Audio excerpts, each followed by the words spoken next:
the team, that was that was a really good win. First game of the season, which we all know is always a little scary. Not quite as much for us this year with all the returning starters. But as I have said for months, this team doesn't make a lot of mistakes. They're very well coached. They're tough. We had to take the game from them like I thought we would have to. They weren't going to give us the game. They had opportunities at times. A couple times we dropped coverage, they had a chance to hit it and make a play, and they didn't. Sometimes that works for you, sometimes it doesn't. Those are areas we need to be better in. But overall, I was pleased with the performance from a discipline standpoint.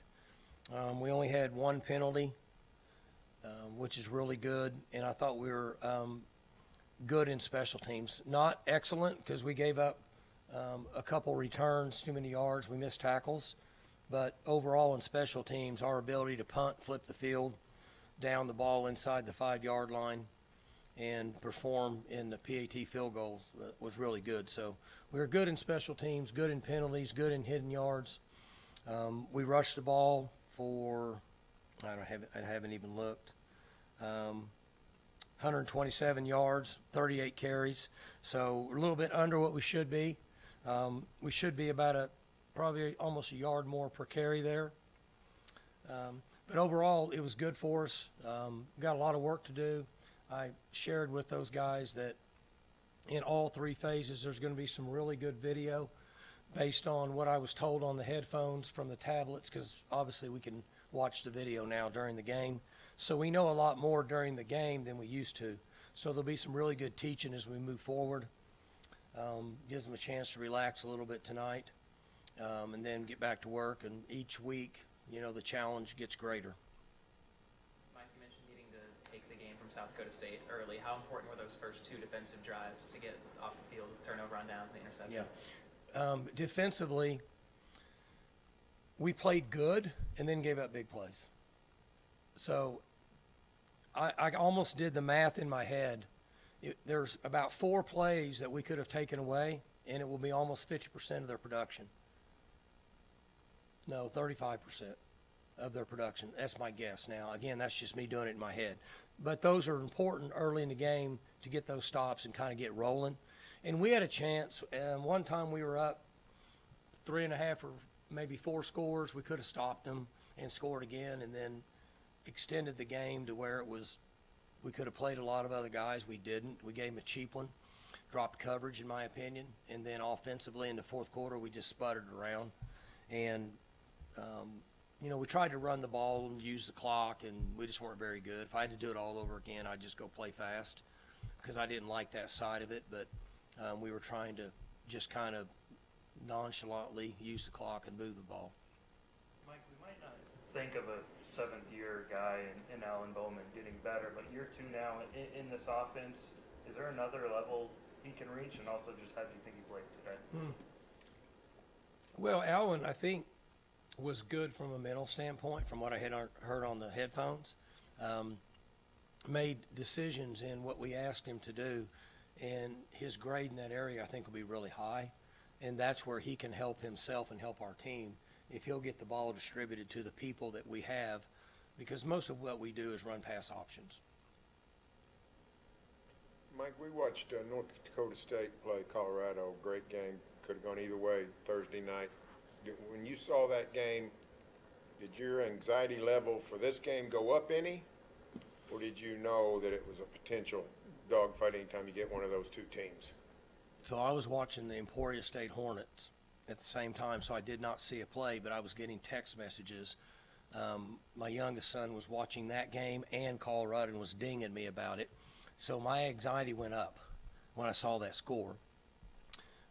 I can't remember. I was afraid to look it up, but I think this team beat them by 3 or 4 touchdowns last year. I'm not sure. And I'm not taking anything away from North Dakota State. They do a great job. But when somebody sent me the final score, my anxiety went up a little bit, I will have to admit. Mike, we've heard about Ollie continuing to physically evolve, but seeing him out there on the field, it seemed to pop in my mind. I don't know about you, but his decision to add the weight and the strength. What do you hope that brings to his game and ultimately your team? Well, he was physical last year, and he looks to be physical again now. I thought he ran very well today, made guys miss, guys bounce off of him. He made big runs at key times today, and he looks better physically running than he even did last year, in my opinion. Now, as we get through the next month and start to play teams that are going to be bigger and more athletic, again, not taking anything away from them, but we're going to play teams that will be in a better physical presence. It'll be interesting to watch him. But today I thought he was good from a physical standpoint. Defensive adjustments you guys made going into this year, it seemed like Colin was almost exclusively on the edge, obviously Kendall at linebacker, things like that. How did you feel like those aspects of the game went in the first? They were in a lot of heavy personnel, so that brings him up on the edge more than what it would. They play a lot of 12 and 13 personnel. So there's packages we have for him to do different things, but that side of it brought him up a lot today. And I can't see as much from the sideline there because, you know, he's in the mix and there's so much going on. But I didn't hear anybody on the headphones concerned about his play today.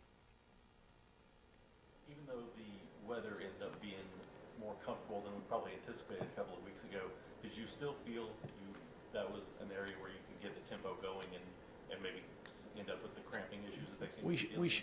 We should have used more tempo early in the third and fourth, but the issue with the tempo is they stopped it, and so we didn't get tempo.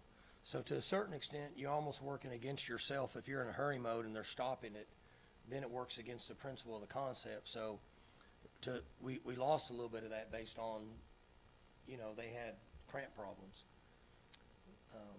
We need to play fast. I think we're good when we play fast, in my opinion. But there's also areas that we need to improve in based on what I saw today just with the naked eye. Do you think by season's end, you'll look back maybe in South Dakota will have been one of the 3 or 4 better run defenses you will have seen, or are you a little concerned that you didn't get bigger numbers in the run game? I thought we were average run the ball today. Now, they play good defense. They always have, and they understand principles of inside leverage. You know, I'm going to take the run away. I'm not going to let this guy block me, and then I'm going to rally late and defend the pass. You watched enough football, you know what I'm talking about. They're really good at it. And so, you know, that's why hardly anybody scores on them in their games. But I didn't think that we ran the football as well as we should have, in my opinion. What did you think of Gronowski and Johnson? The quarterback? Yeah, quarterback. I thought he made some plays. I think I don't know the young man, but I'm going to guess if you talk to him, he's going to feel like he missed 5 or 6 throws that he could have hit. Just watching his all his plays from last year, but he's you know, he has the ability to run the ball some and can throw it around, and he improvises. You know, there were several times that we had a good twist and we had a blitz on him and he gets out of there and makes a play. That's what he's really good at, in my opinion. Coach, what did today's game show you with a naked eye that you feel like needs to not happen next week to give you a better shot to beat Arkansas than maybe today's chance to beat South Dakota State? Just what I said, what I started with, we play good defense and then we give up 4 or 5 big plays. And as you start to play teams that are talented, that's going to create an issue. So those are the areas. That's the first area we got to improve on. Second is we have to run the ball better. We ran the ball okay today, but that's not good enough. Those are the 2 areas. Was that what in the not being good as good in the run game as you wanted? Offensive line, backs, calls. What was the? I would have to look and see. I thought there were some concepts we could have done differently, in my opinion. Rushing the ball. That would have helped us some, but it would be a little unfair for me to say that without watching. But I will certainly know more whenever the next time we get together. So how much of the Arkansas opener have you had a chance to watch, or is that not much at all? Not really, because, you know, Petrino came in, so, you know, we watch his stuff. I'm sure he's probably – I know that the coach is an O-line guy and a run game guy, and so is Coach Petrino, and so I'm sure their mesh is going to be good. But, watching his stuff would be more valuable. And then some defensive stuff.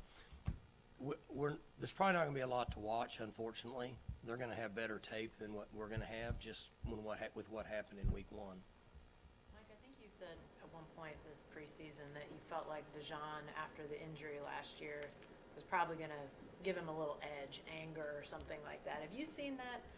With who? DeJohn, Stribling. Have you sort of seen what happened last year with the injury effect, and maybe just sort of round him into an even better player? He's been really, really good. It's extremely difficult for guys, as you know, to get injured early in the season. They put so much time and effort into everything they do. And his composure and the way he handled himself was awesome, because he had one of those injuries where he could have played, but we chose to not play him based on a small percentage that he could have really injured himself more. We could have kind of casted it up and let him go, and there was a time when I think he wanted to do it, but we felt like we knew better for his long term, and he's really worked hard and had a good August. There was one ball today he could have caught. They didn't catch. Normally he'll catch that, and if he makes that catch in the end zone, then he's going to end up with a 125-yard day. When he had a good day, that would have been a great day. To go back to Gronowski, their quarterback, he's had some big games as a runner. You talked about that. Just how did you feel that your front seven did? Did you feel like y'all sort of forced him, maybe made him decide not to run as much? And when he did decide to run, how did you feel like y'all contained that? I thought our coaches had a good scheme and concept to discourage some of that, but also rally late to him, because he can be an issue in that area. They know what they're doing on offense with their 13 personnel and shifting and moving and getting a nub side and running a counter back that way, because with the quarterback running, you're one man short over there. Somebody's got to rally back over the top. And I thought that our concepts and our players did a good job of that today. So what is the ultimate value of today? Does it give you a real feel for what your team is going into what you're about to get into? Or does it just give you a good roadmap for the next 3 practices? What, today? I have a pretty good idea of what I think I saw in the areas that we need to improve in.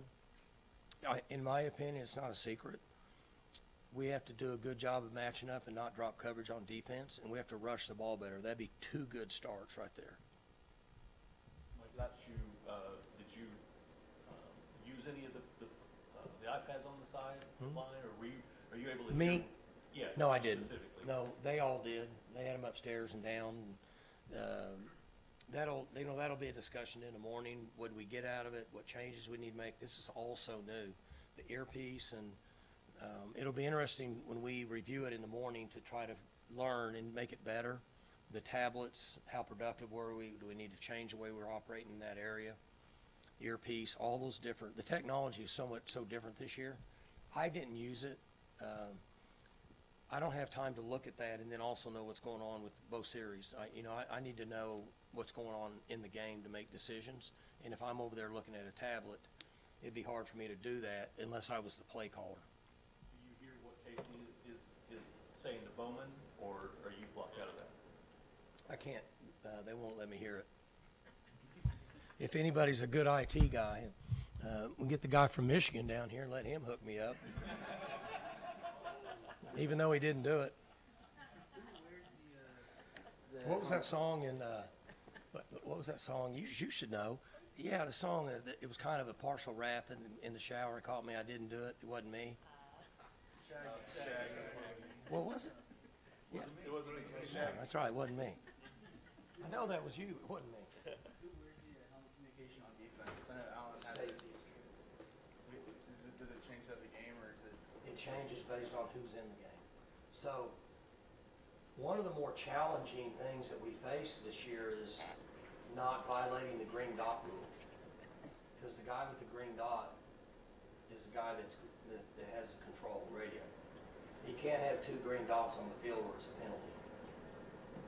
So you have to be really careful. Now, offense is not as much of a challenge because you're not going to have 2 quarterbacks on the field. the defense, you have different people. And then the real challenge is on special teams, when you have a cross of both sides of the ball on the field, you gotta make sure you don't have two green dots. Hey, Mike, speaking of stickers on helmets, we got the news before the game that your QR code got nixed by the NCAA. When did you find out about that, and how did that affect maybe your equipment guys most, I guess? Yeah, it went, probably Tuesday-ish or Wednesday-ish. They called me and said that the NCAA was, had met and said it was a uniform violation. And that,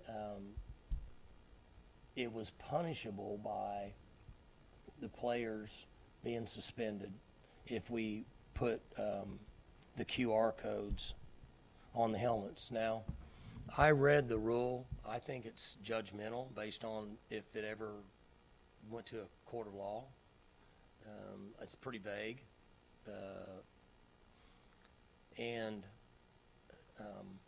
All we're trying to do is the most we can do to maximize our players' opportunities with fans across the world that don't have a chance to be involved if they're not local.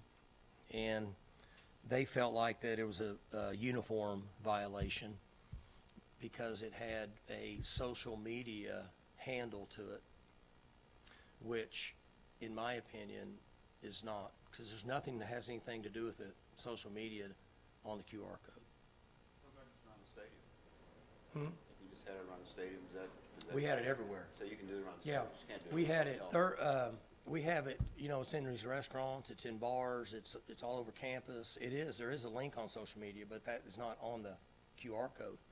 So Thursday night, the guy that watches it for us, he was texting me, and people were sending money to it in Edmond at some bar. We made several $1,000s. I don't know who it was, but maybe they were watching a game and thought it was us playing. I don't know, but somebody was lighting it up on Thursday night. But they said it was a uniform violation, so I don't agree with that. But what I didn't want to do is take a chance on them trying to drop the hammer on a player, because that wouldn't be fair to the player. Now, if it was me, if they were going to drop the hammer on me, I don't care.